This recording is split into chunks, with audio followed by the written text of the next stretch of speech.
We're here today at Blessington Mart and we're chatting to sheep farmers about how this year has been for them and the challenges they see in the Irish sheep sector.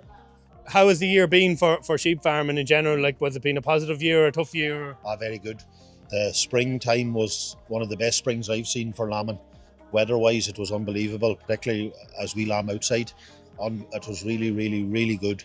Yeah, no, the year was good. The price is very good for the hoggets. Now, mind you, buying in your lambs was expensive, but overall the margins were, I was very happy with them. Well, it's all relative. I mean, there's an awful lot of talk about the pricing and how good the pricing is and so on. And yes, the pricing is good. But if you look at the way the costs have gone, the margin is no better than it ever was. And then, of course, the other thing is that sometimes it happens in farming, and maybe once in a 10-year cycle, you'll get a good year and you'll get good pricing on that year. When you started out farming, was there more young people involved? Yes, there was, yeah. A lot more. A lot more. Why is that, do you think? Young people, they don't want to work, simple as that. All they want now is a tractor and that good flashing lights on.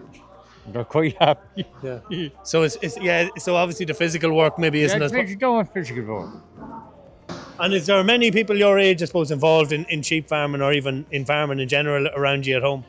No, like there's not, especially females. Like it is getting more popular, but in terms of my age, is like as you look around, there's no young farmers around, and especially there's no females now apart from like the 3 girls that work here. Like that's it. Yeah. And I suppose, why do you think that is? I don't know. I'd say a lot of it's laziness. Like just not getting out, not getting maybe no interest as well. But I just feel like it's very male dominated. Always has been. Yeah.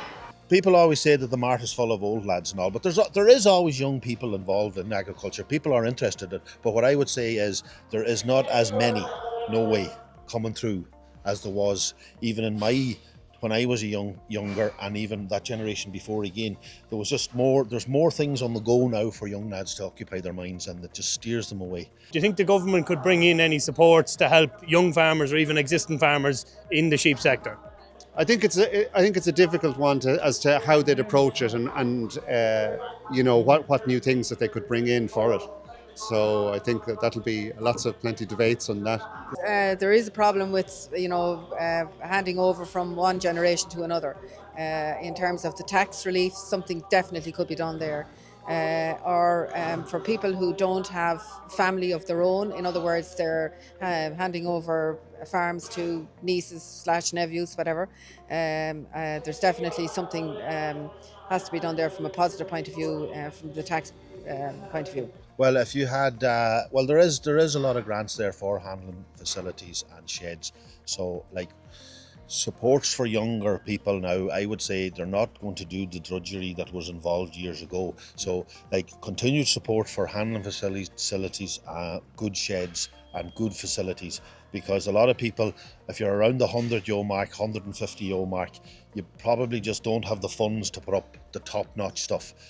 Look at the price of wool, 20 cents a kilo, and it's costing $3.50 to shear them. Do you remember, getting better money for wool years back? Or Yeah, I even hear about parents saying people used to buy farms and tractors out of the wool. So, and maybe is that something that should be, maybe there should be money put into? We see the budget's coming up now. Should there be more money going into research to find markets for this wool? the wool should be used for insulation, for houses, instead of using other stuff. Use what we have. But then I suppose surely there's going to be a role there for like part-time farmers as well, and what could be maybe done to encourage farmers, to even come home in the evening and to continue even farming on a part-time basis. And there will be a role, and there is a role at the moment for part-time, but isn't it a terrible thing? And I heard a senior individual in the Department of Agriculture talk about this not too long ago. Isn't it a terrible thing that we're talking about a part-time involvement in what is one of our biggest industries? If you think about it, there's only 2 industries in Ireland that earn us hard currency. One is food production, and the other is tourism. You see, the money is staying static, like it's money's not going up With inflation? No. It's gone very hard to do anything now, and it's getting harder. There's more inspectors coming out on water courses and everything else. If you're a small farmer, some of the stuff they ask you to do is nearly impossible. I see my own young lad, don't see him being a farmer. It's part-time anyway, would have been with me as well and my father, because you wouldn't make a living on a small holding like ours in Sunny Gap. we'll get whatever it is we're going to get. We'll get €4 or €4.25 a kilo for lambs in there today. But if you went to the supermarket and look at what it's costing you to buy lamb, the relative margin between what the producer is getting and what's being charged out to the consumer is completely outrageous.